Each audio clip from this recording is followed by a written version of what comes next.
In this tutorial, I'd like to give you a brief overview as to the layout and the function within Final Cut Pro. First off, we're going to launch Final Cut Pro from the dock. It's this clapper board with sort of rainbow colors in the middle of it. Kind of looks like it relates to movies. So Final Cut Pro will launch, and when it happens, the first thing I need to direct your attention to is how Final Cut saves, because it's using a folder structure that you may not recognize unless you've used Final Cut before. In the upper left-hand corner here, I have two libraries. One is titled Sports 1516, and one is titled Multimedia.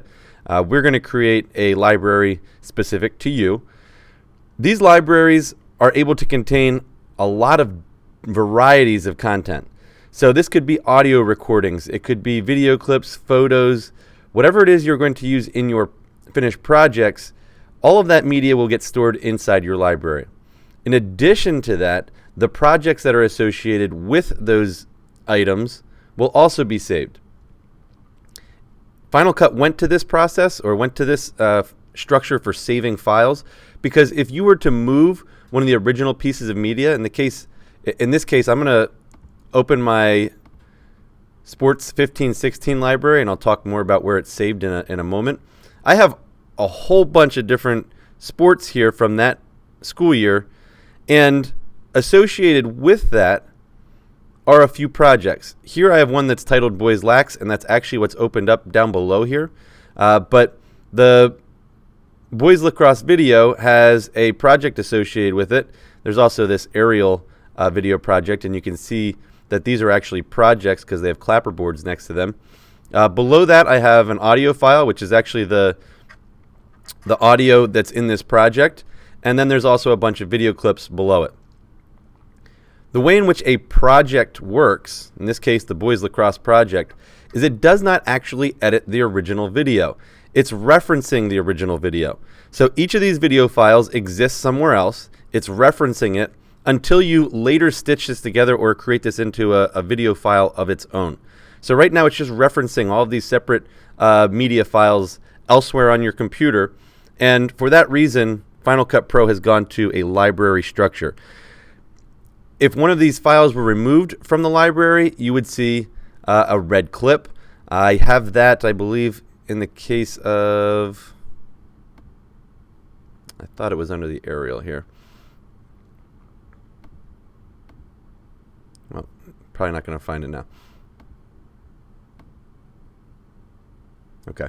Well, if one of these media files went, in my project, I would just see a red icon, or red would fill up this display location, and it would basically say that the file is missing.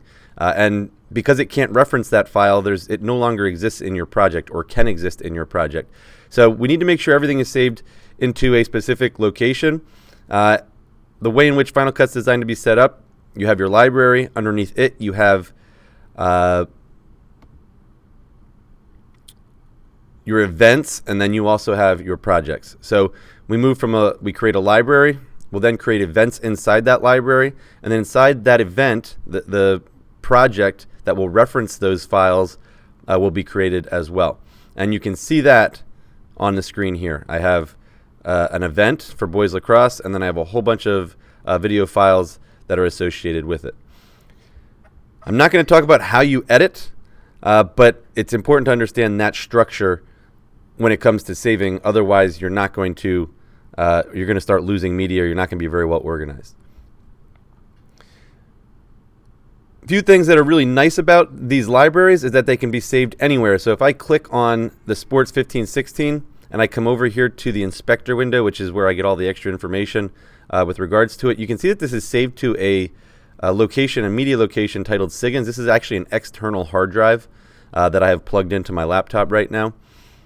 If I come over to my multimedia library, this is saved to my Macintosh HD, like all of you have on your school computers. There's a Macintosh HD, and in this case, I've saved a few events and a few projects to that Macintosh HD.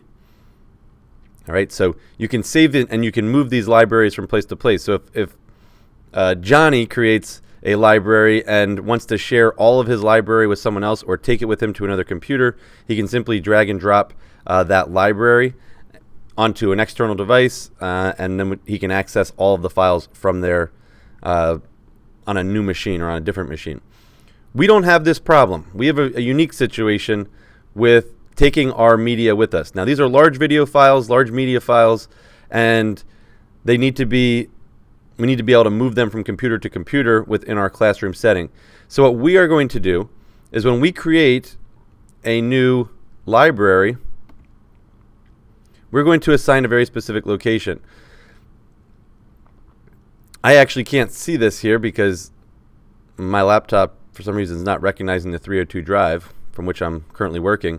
But as you can see, I have a SIGINT external drive. You'll see the 302 drive here under your shared devices. If you select the shared device, we can navigate to your folder on the shared device. Everyone should have their own folder with an ID number, and we can save our library with inside that 302 drive, which is an external storage device which is designed to support our video editing. So that's the process we'll need to go through. We'll identify a location. We'll title it. I'm going to recommend that you use your last name to title your library. And then when we click Save, it'll create that library remotely or in a remote location that when you log back in, you can go and access that library on a separate machine using Final Cut Pro.